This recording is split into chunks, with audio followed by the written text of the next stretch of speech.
When most people discuss a cold land environment, they usually think of the classic Arctic environment, even though a cold land environment can exist over any region you fly. A cold land environment exists when the temperature is cold enough to cause harm to the body. Hypothermia is the greatest threat in a cold land environment. It most commonly occurs in temperatures that are just under 50 degrees Fahrenheit. A little sweat, a little wind, plus inadequate clothing can add up to trouble. A big problem in flying over cold land environments is that most crews dress for comfort in the cockpit and not for the outside environment. If the aircraft goes down, the result is an unprepared crew in a hostile environment.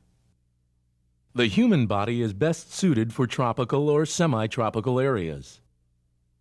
Maintaining proper body temperature in a cold land environment will be your top priority.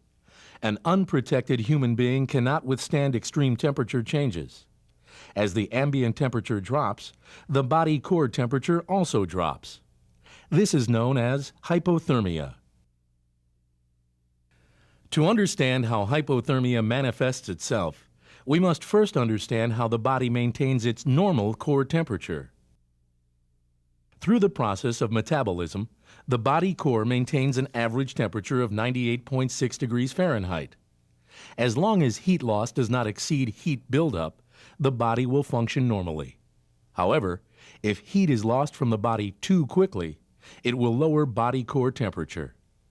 As the body core temperature drops, so does mental and physical efficiency. Heat is lost from the body through 4 different mechanisms: radiation, conduction, convection, evaporation. Radiation is the transfer of heat waves from the body to the environment or from the environment back to the body. Radiation is considered the primary cause of heat loss. An example of radiation would be to expose a person to a cold environment without adequate protection. Since up to 50% of body heat loss occurs through the head and neck, exposing these areas could cause a rapid loss of body core temperature. This is why it is imperative to keep the head and neck areas covered while in a cold land environment. Conduction is simply the movement of heat from one object to another.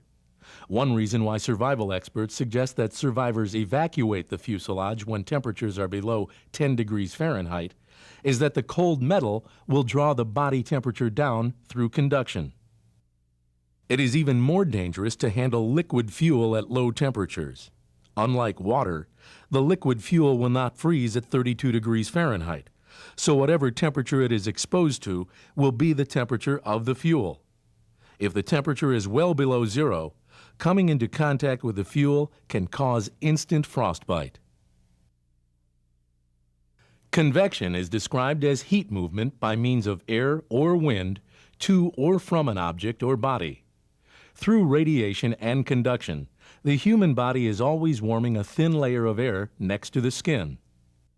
The temperature of this layer is nearly the same as that of the skin. If this layer stays next to the body, it provides an insulative layer that helps to keep the body warm. However, when this layer of air is removed by convection, the body temperature will lower. Wearing proper clothing can help protect this insulative layer from convection.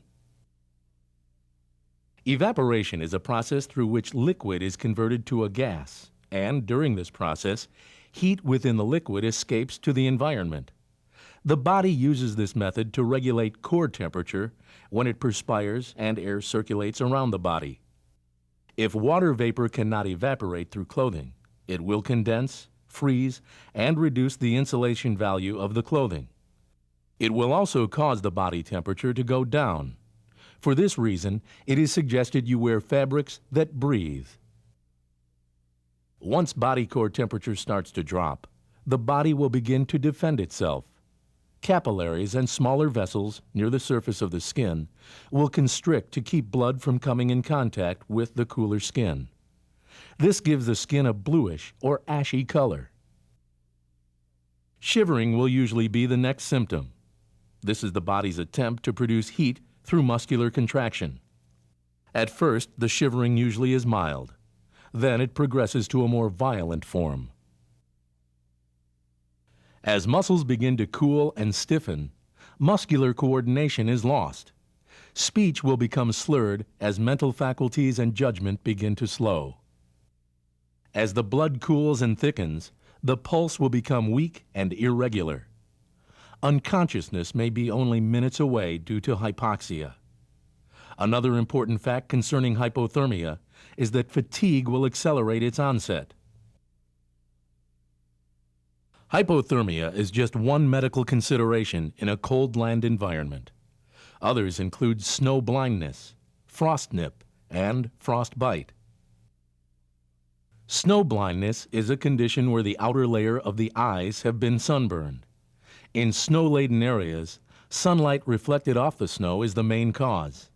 The primary symptoms are redness and burning of the eyes. Headache, poor vision, pain, and swelling may also accompany the primary symptoms. Prevention is the best medicine.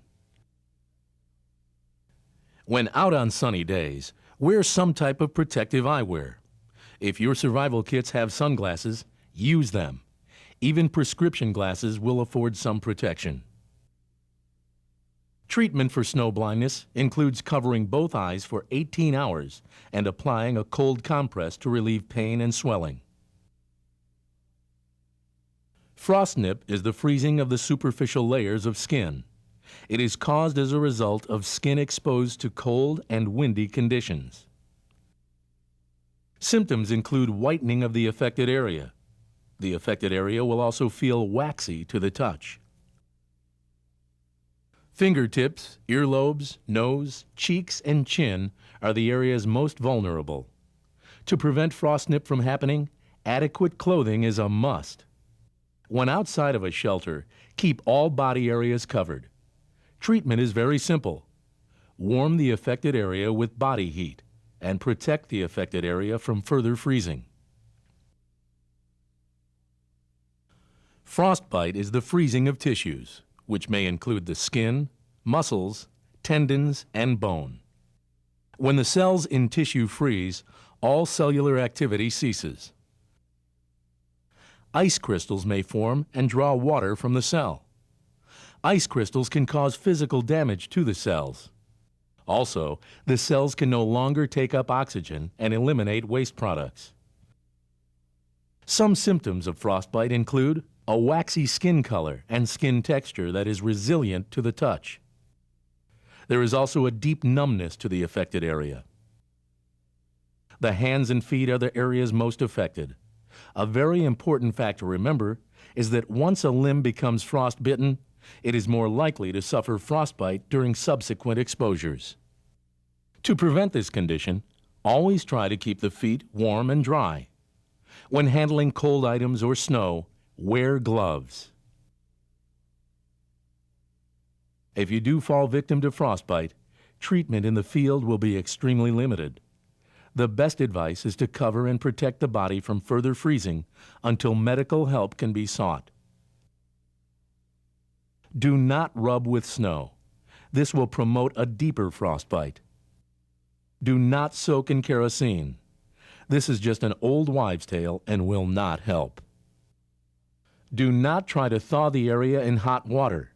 This is a very painful process and could cause further complications. Dehydration.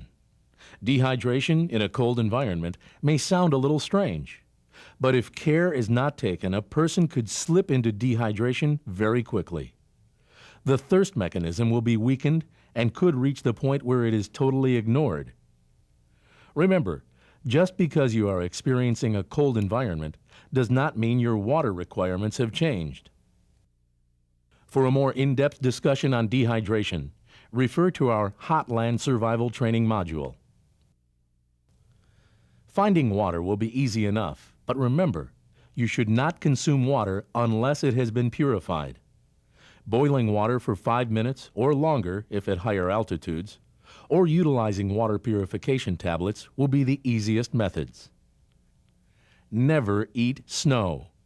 The snow crystals can cause damage to the mouth and tongue and will also lower body core temperature. Place the snow in a leak-proof container and set it next to the fire to melt. Another method to melt snow is to place the container between layers of clothing.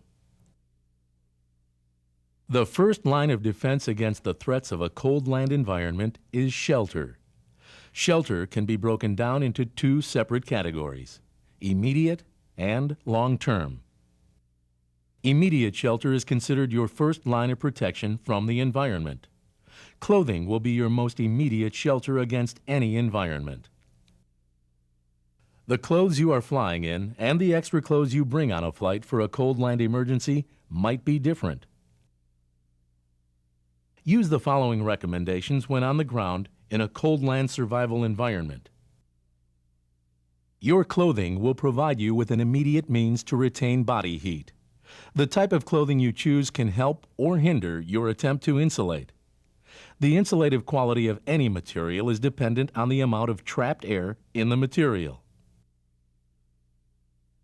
An important fact to keep in mind is that when most clothing becomes wet, it loses its insulative quality.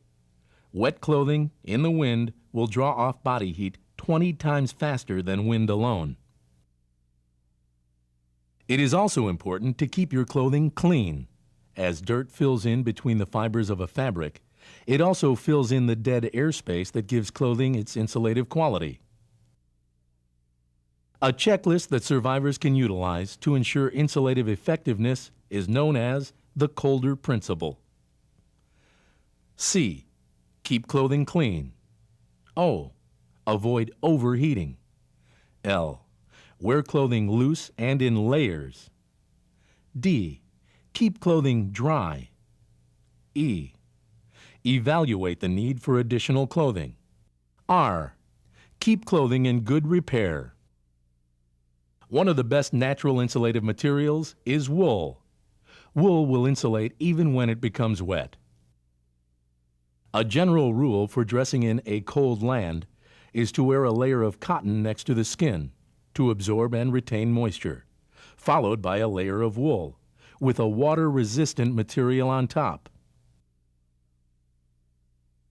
When dressing for a cold land environment, dress in layers. Wear proper clothing to keep you warm during the coldest times of the day when there may be little activity.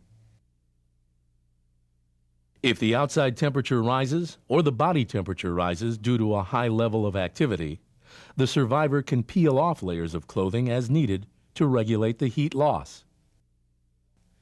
It is a good idea to get in the habit of dressing with 4 layers of clothing. Layer 1. The first layer consists of undergarments such as underwear and socks. Second layer. The second layer consists of shirts, pants, boots, hats, and glove liners. Wool is the preferred fabric for the pants. Cotton and denim should be avoided due to their poor insulative quality when wet. Boots should be fitted properly. In colder regions, boots should be fitted to allow for a pair of polypropylene socks, plus 1 or 2 pairs of heavy wool socks. Hats should have the capability of covering the ears as well as the head. The best materials for hats are wool, polypropylene, or acrylic. Polypropylene is also a good material for glove liners. Third layer. The third layer consists of a parka, wind pants or warm-up pants, and mittens or gloves. The parka jacket should be made of windproof and water-resistant material. It should also have a hood with a drawstring to minimize the opening to the face. A Dacron or Gore-Tex shell and down or Thinsulate insulation are materials that will work well for the parka. Mittens will tend to keep your hands warmer than gloves, but you will lose dexterity of the fingers. Fourth layer. The fourth layer can consist of quilted pants or overboots. By wearing proper clothing, you have taken the first step in providing shelter for yourself. However, this does not mean you should rely solely on your clothing for shelter. A shelter from the elements needs to be constructed as soon as time and conditions permit. Materials to construct a shelter may be scarce.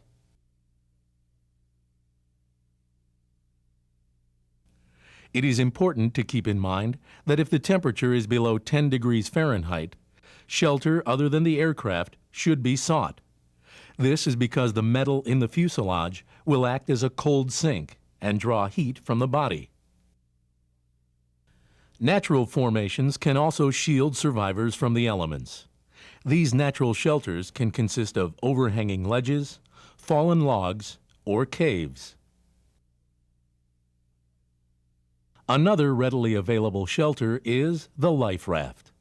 If available, it should be inflated to provide protection from the elements.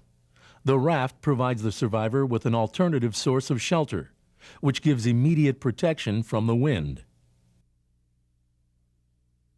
Other forms of immediate shelter can include an emergency poncho, garbage bags, or a solar blanket.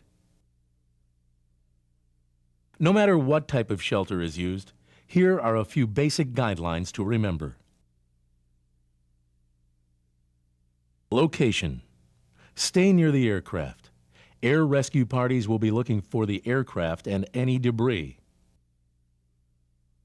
Look for any possible hazards when selecting a site for shelter. Dead trees could lose their tops or limbs and come crashing down on the shelter. Look for the possibility of an avalanche or rock slide area. Because of the risk of flash floods, stay out of dry stream beds. If possible, place the shelter under a tree line to give added overhead protection from the elements. Material. Many aircraft parts can be used for a shelter. The aircraft's interior has many more resources than the exterior. Fabric on the seats, floors, and walls can be readily used. Natural foliage, such as leaves, grass, and tree boughs, are there for the taking. Snow can also be used as material to build a shelter. Although it is very cold, it makes excellent insulation for existing shelters. Fuel source. Stay near the resources needed to maintain a fire. If there is too much distance between the shelter site and the resources, much needed energy will be expended just to maintain a fire. Water source. Being close to a water source is one primary consideration. Although it is wise to stay close to a water source, do not construct the shelter too close to these areas, as they are typically cooler and damper. Signaling. If possible, select a site that will allow a signal to be seen from all directions. As a general rule, if the site obscures your vision, rescuers won't see you.